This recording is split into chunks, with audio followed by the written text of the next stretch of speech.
तो यहाँ पर जो है वो ज्यादातर एज के हिसाब से एडमिशन होता है. दे डू नॉट कंसिडर कि आपका बच्चा पहले किस ग्रेड में था, जहां भी जिस कंट्री से आप इमिग्रेट करें, इससे कोई फर्क नहीं पड़ता.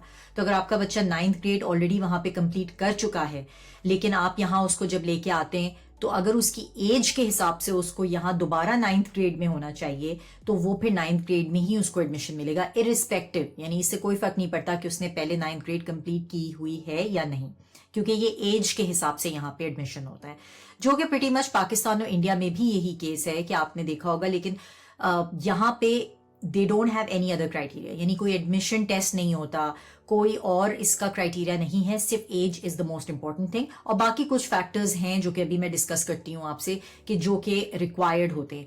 कि फॉर एग्जांपल कि आपको यहाँ का ऑब्वियसली आपके पास पीआर होनी चाहिए, आप परमानेंट रेजिडेंट होने चाहिए, आप जो है आपके पास आप उस विसिनिटी में रहने आपका रिहाइश जो है उस, यानी आपको उस विसिनिटी में ही रहना चाहिए जहां पे कि ये हाई स्कूल है. तो फॉर एग्जांपल अब जिस हाई स्कूल को अप्रोच कर रहे हैं वो लाजमी तौर पे आपकी विसिनिटी में ही होगा, यहाँ जहां कि आपकी रिहाइश है कनाडा में, ऑन्टेरियो में.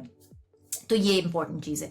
और आपके बच्चे की जो एज है वो 14 से 15 साल होती है, अराउंड दिस एज ग्रुप, जब उसको 9th ग्रेड यानी हाई स्कूल में एडमिशन मिलता है. अगर वो बच्चा जो है वो 16 साल का है, लेकिन उसने वहां पर फॉर एग्जांपल मैट्रिक में था, तो वो यहाँ पे मैट्रिक और जो कंप्लीट करके आ भी रहा है, तब भी उसको जो है वो हायर क्लास में लेंगे because of the age group.